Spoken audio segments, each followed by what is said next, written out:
अस्सलाम वालेकुम। Sindh education channel ते भलीकार। अॼु पाण पढ़ंदा आहियूं DNA as evidence of genetic material.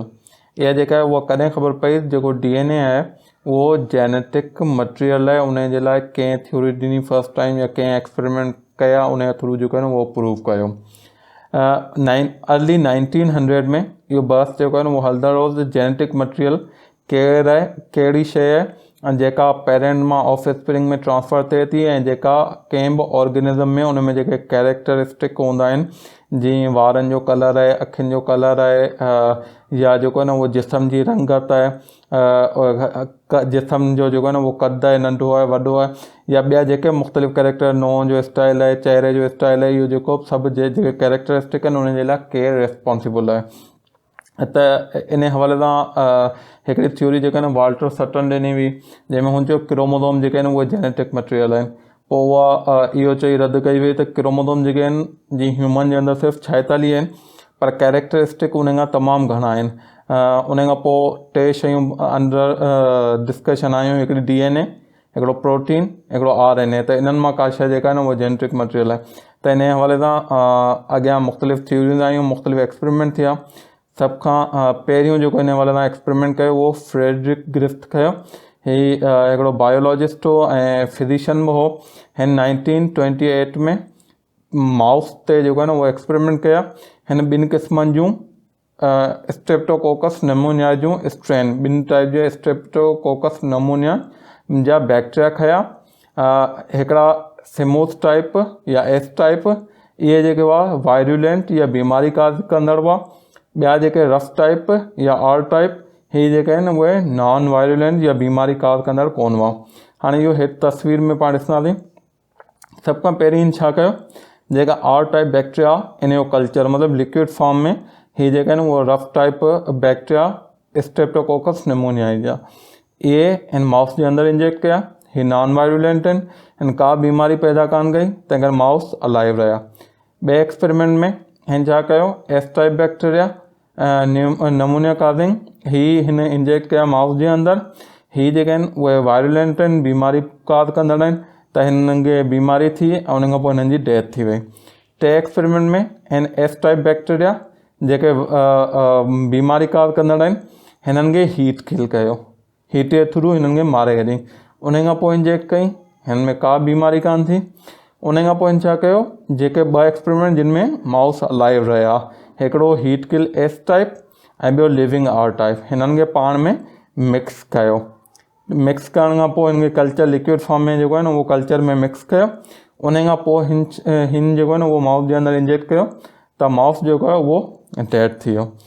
त उन वक़्तु जेको आहे उहो फ्रेडरिक ग्रिफ्थ खे सम्झ में कोन आयो त इहो छाजे करे थियो, पर उन हिकिड़ी जेका आहे न उहा ऑब्ज़र्वेशन ॾिनी, इहो राय ॾिनी त जेको का शइ अहिड़ी आहे जेका एस टाइप में डेड जे अंदरि जेका मौजूदु आहे ऐं उहा ट्रांसफ़र थिए थी R टाइप ॾांहुं, ऐं R टाइप खे उहा एस टाइप में कन्वर्ट थी करे ॾिए, मतिलबु उनखे नॉन पैथोजेनिक या नॉन वायरुलेंट मां वायरुलेंट थी करे ॾिए।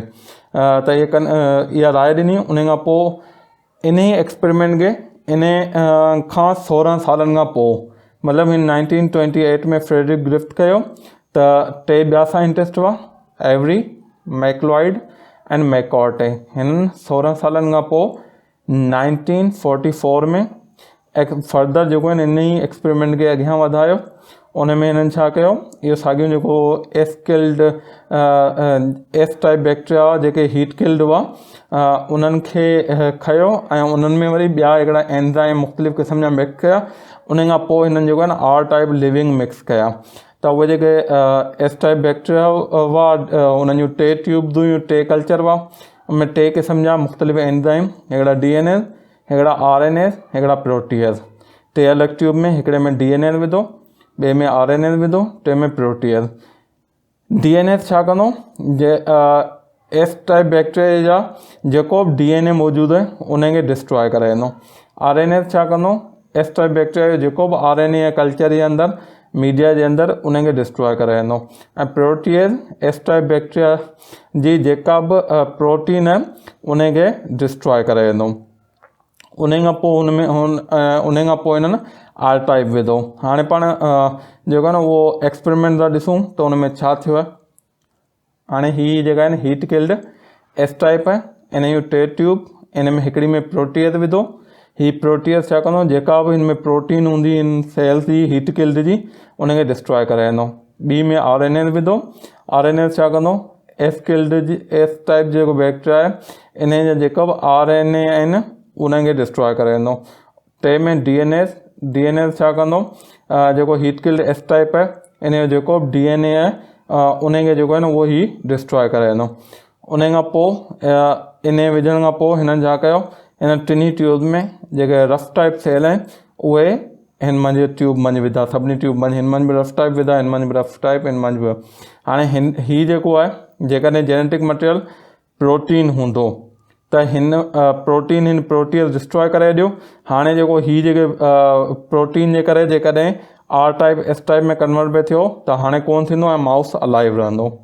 जेकॾहिं जेनेटिक मटीरियल RNA हूंदो त RNA जेको आहे उहो RNA खे डिस्ट्रॉय करे वेंदो ऐं RNA डिस्ट्रॉय थियण जे करे हीट किल्ड जेके एस टाइप आहिनि उहे उन्हनि मंझां RNA आर टाइप में ट्रांसफ़र कोन थींदो ऐं माउस जेको आहे उन में इंजेक्ट करण खां पोइ माउस बीमार कोन थींदो।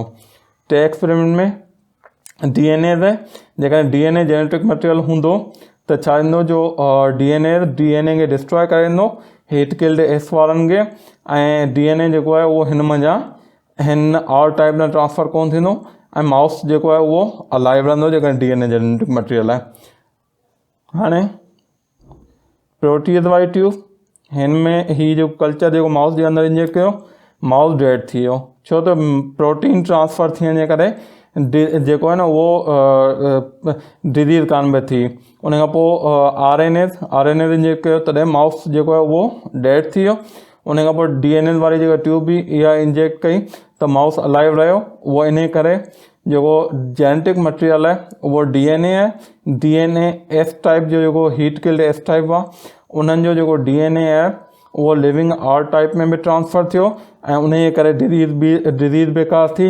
हाणे उहो DNA जेको आहे उहो हीट किल्ड एस टाइप वारे जो DNA डिस्ट्रॉय करे ॾियो, उहो ट्रांसफ़र ई कोन थियो आर टाइप ॾांहुं, तंहिं करे जेको आहे उहो माउस अलाइव रहियो। त हीअ जेका आहे उहा फर्स्ट एविडेंस हुई त जेको DNA आहे उहो जेनेटिक मटीरियल आहे। उन खां पोइ फर्दर ॿिया बि एक्सपेरिमेंट जंहिंमें हर्शे एंड चेस जो आहे उहो इंशाल्लाह पाण नेक्स्ट लेक्चर में पढ़ंदासीं। अल्लाह हाफ़िज़। वधीक वीडियोज़ ॾिसण जे लाइ सिंध एजुकेशन चैनल ज़रूरु सब्सक्राइब कंदा। महिरबानी।